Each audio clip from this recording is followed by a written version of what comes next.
నిన్నంతా కూడా చర్చ అంతా కూడా కేటీఆర్ అదేవిధంగా సృజన్ రెడ్డి అదేవిధంగా కవిత చుట్టే తిరిగినటువంటి విషయం అందరికీ కూడా తెలుసు. సో లేటెస్ట్గా దాని మీద సవాల్ కూడా విసిరిండు కేటీఆర్. నేను కూడా ఆయనకు ఒక సవాల్ విసురుతా ఉన్నాను. ఎందుకు ఓన్లీ సృజన్ రెడ్డిని ఎందుకు టార్గెట్ చేస్తున్నావు కేటీఆర్ అంటే కవిత పేరు డైరెక్ట్ చెప్పొచ్చు కదా, ఎందుకు పరోక్షంగా కవితను ఎందుకు టార్గెట్ చేస్తా ఉన్నావు అనేటువంటి విషయాలను కూడా నేను సవాల్ విసురుతా ఉన్నాను. నిజంగా చిత్తశుద్ధి ఉంటే కవిత అదేవిధంగా సృజన్ రెడ్డి మధ్య జరుగుతున్నటువంటి ఏవైతే లావాదేవీల విషయంలో వీళ్ళిద్దరి మధ్య జరుగుతున్న లావాదేవీల విషయంలో ఎందుకు ఏసీబీ ఎంక్వైరీ కానీ విజిలెన్స్ ఎంక్వైరీ కానీ లేదంటే సిబిఐ ఎంక్వైరీ కానీ ఎందుకు ఆదేశించాను చాలా క్లియర్గా చెప్పాలి గాను.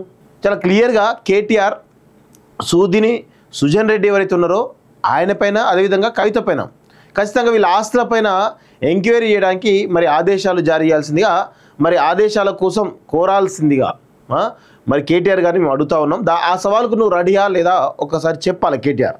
ఎందుకంటే ఆయన చాలా క్లియర్గా చెప్తా ఉన్నాడు.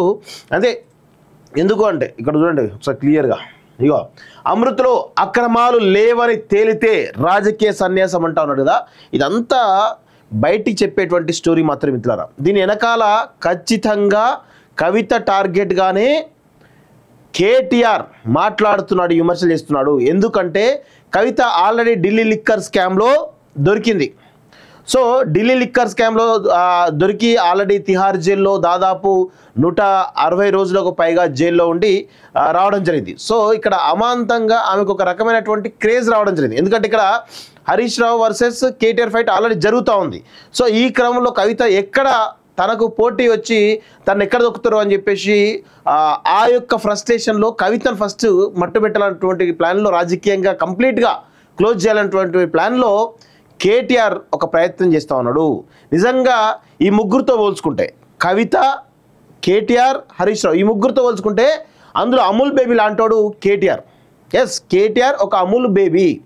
ఆయనే అంత అంటే వాళ్ళిద్దరి రాజకీయ చరిష్మా ముందు పనికిరాడినే. సో అందుకే హరీష్ రావును కొట్టడం అంత ఈజీ కాదు కేటీఆర్కి. సో హరీష్ రావును రాజకీయంగా దెబ్బ కొట్టాలంటే కేటీఆర్ కాదు, కేటీఆర్ అయ్యేతరం కూడా కాదు.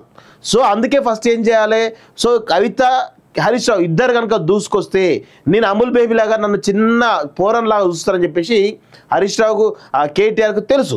సో అందుకే ఫస్ట్ కవితను టార్గెట్ చేయాలనుకున్నాడు. కవితను ఆల్రెడీ ఢిల్లీ లిక్కర్ స్కామ్లో టార్గెట్ చేస్తే ఆల్రెడీ ఆమె రాజకీయంగా కొంత ఒడిదొడుకులు ఎదుర్కొంటూ వస్తుంది. కాకపోతే ఆమె బయటకు వచ్చిన తర్వాత బీఆర్ఎస్ క్యాడర్ అంతా కూడా ఆమె వైపు చూసింది. సో ఆ క్రమంలో ఎక్కడ ఆమెను మీరు ఎగ్జాంపుల్ నేను చెప్తాను, ఇది అక్కడ ఎయిర్పోర్ట్లో జరిగినటువంటి సంఘటన ఇది. సో ఆ సంఘటన నేను చాలా క్లియర్ చెప్తాను మిత్రులారా, రాసి పెట్టుకోండి. ఇదే జరిగింది. బీఆర్ఎస్ పార్టీ శ్రేణులకు కూడా కీలకమైన వ్యక్తులు ఎవరైతున్నారో అక్కడ కవితను రిసీవ్ చేసుకోవడానికి వచ్చినటువంటి ఆమె తోటి ఫ్లైట్లో వచ్చినటువంటి నేతలు అవుతున్నారో వాళ్ళందరికీ కూడా తెలుసు ఈ విషయం.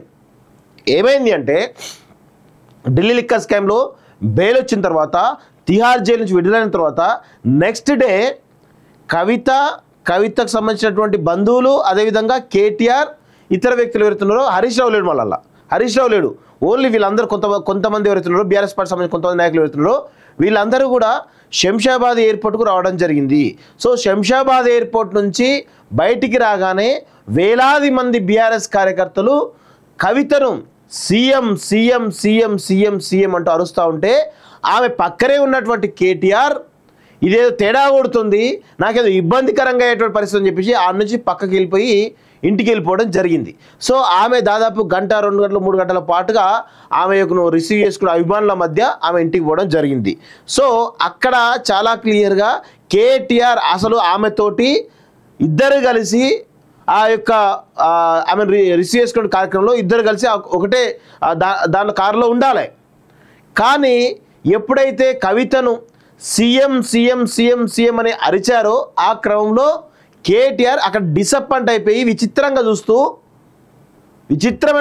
అక్కడి నుంచి బయటకు వెళ్ళింది. సో అందుకే నేను కేటీఆర్ను అమూల్ బేబీ అని ఎందుకంటామంటే కవిత స్ట్రాటజీస్ ముందు, కవిత రాజకీయ చరిత్ర ముందు, కవిత యొక్క రాజకీయ మొత్తం ఆచరణ కావచ్చు లేకపోతే ఆ ప్లాన్స్ ముందు కేటీఆర్ అనేటోడు ఒక అమూల్ బేబీ లాంటోడు.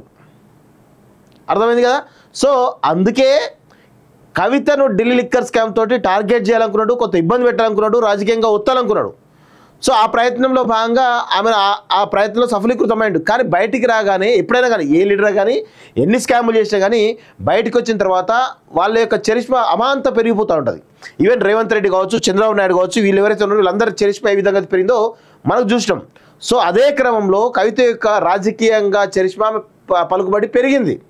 సో ఈ క్రమంలో కేటీఆర్ మరింత దిగజారుతూ ఉన్నాడు. కాబట్టి సో ఇప్పుడు ఏం చేయాలి, సూదిని సృజన్ రెడ్డిని టార్గెట్ చేయాలి. ఎందుకంటే సూదిని సృజన్ రెడ్డి, కవిత ఇద్దరు కూడా ఒక వ్యాపార భాగస్వాములు. నేను అదే అంటాను, కేటీఆర్కు చిత్తశుద్ధి ఉంటే గత 10 సంవత్సరాలుగా సూదిని సృజన్ రెడ్డి మరియు కవిత సంబంధించినటువంటి వీళ్ళ వ్యాపారాలు కావచ్చు, సూదిని సృజన్ రెడ్డి చేసినటువంటి దందాలు కావచ్చు, లేకపోతే ఆయన చేసినటువంటి కాంట్రాక్ట్లు కావచ్చు, అన్నిటిపైన కూడా ఇటు సూదిని సృజన్ రెడ్డి పైన, ఇటు కవిత పైన, ఇద్దరిపైన కూడా ఏసీబీ ఎంక్వైరీ చేస్తారా, లేదా విజిలెన్స్ ఎంక్వైరీ చేస్తారా, సిబిఐ ఎంక్వైరీ చేస్తారా, ఇంకేమైనా మిగిలితే ఈడీ ఎంక్వైరీ చేస్తారా? మరి అది అడిగేటువంటి దమ్ము కేటీఆర్కి ఉందా? కేవలం సూదిని సృజన్ రెడ్డి ఎందుకు టార్గెట్ చేస్తా ఉన్నావు? సూదిని సృజన్ రెడ్డికి మీరు ఎన్నికలకు ముందే పాలమూరు రంగారెడ్డి ప్రాజెక్టులో 2300 కోట్ల ప్రాజెక్టులు ఇవ్వడం జరిగింది. అంతకుముందు 1000 కోట్ల ప్రాజెక్టులు చేసిన విషయం మీ ప్రభుత్వంలో ఇవ్వడం జరిగింది సూదిని సృజన్ రెడ్డికి. అందుకే అంటా ఉన్నాను, సూదిని సృజన్ రెడ్డి అదేవిధంగా కవిత వీళ్ళిద్దరి మధ్య జరిగినటువంటి ట్రాన్సాక్షన్లో ఒక ఎంక్వైరీ కమిటీకి మరి వేయాలని చెప్పేసి కోరేటువంటి దమ్ము ధైర్యం మరి అమూల్ బేబీ కేటీఆర్కి ఉందా లేదని అడుగుతా ఉన్నాను. అమూల్ బేబీ అంటా నేను ఇప్పటి నుంచి, ఎందుకంటే ఆయన రాజకీయ అవసరాల కోసం ఏ విధంగా ఎవరిని ఏ విధంగా వాడుకుంటూ నాకు తెలుసు. ఎందుకంటే అక్కడ ఫ్యామిలీలో జరిగే ప్రతి విషయం కూడా నాకు వస్తుంది. వీళ్ళను గత అసెంబ్లీ ఎన్నికల ముందు వరకు కూడా వీళ్ళ భరతాన్ని మొత్తం చీల్చి చెండాడు వీళ్ళంతా, వీళ్ళ కథల్ని. సో అక్కడ జరిగే ప్రతి విషయం తెలుసు కాబట్టి చెప్తా ఉన్నాను చాలా క్లియర్గా. నిన్నంతా కూడా చర్చ అంతా కూడా కేటీఆర్ అదేవిధంగా సృజన్ రెడ్డి అదేవిధంగా కవిత చుట్టే తిరిగినటువంటి విషయం అందరికీ కూడా తెలుసు. సో లేటెస్ట్గా దాని మీద సవాల్ కూడా విసిరిండు కేటీఆర్. నేను కూడా ఆయనకు ఒక సవాల్ విసురుతా ఉన్నాను. ఎందుకు ఓన్లీ సూదిని సృజన్ రెడ్డిని ఎందుకు టార్గెట్ చేస్తున్నావు కేటీఆర్ అంటే, కవిత పేరు డైరెక్ట్ చెప్పొచ్చు కదా, ఎందుకు పరోక్షంగా కవితను ఎందుకు టార్గెట్ చేస్తా ఉన్నావు అనేటువంటి విషయాలను కూడా నేను సవాల్ విసురుతా ఉన్నాను.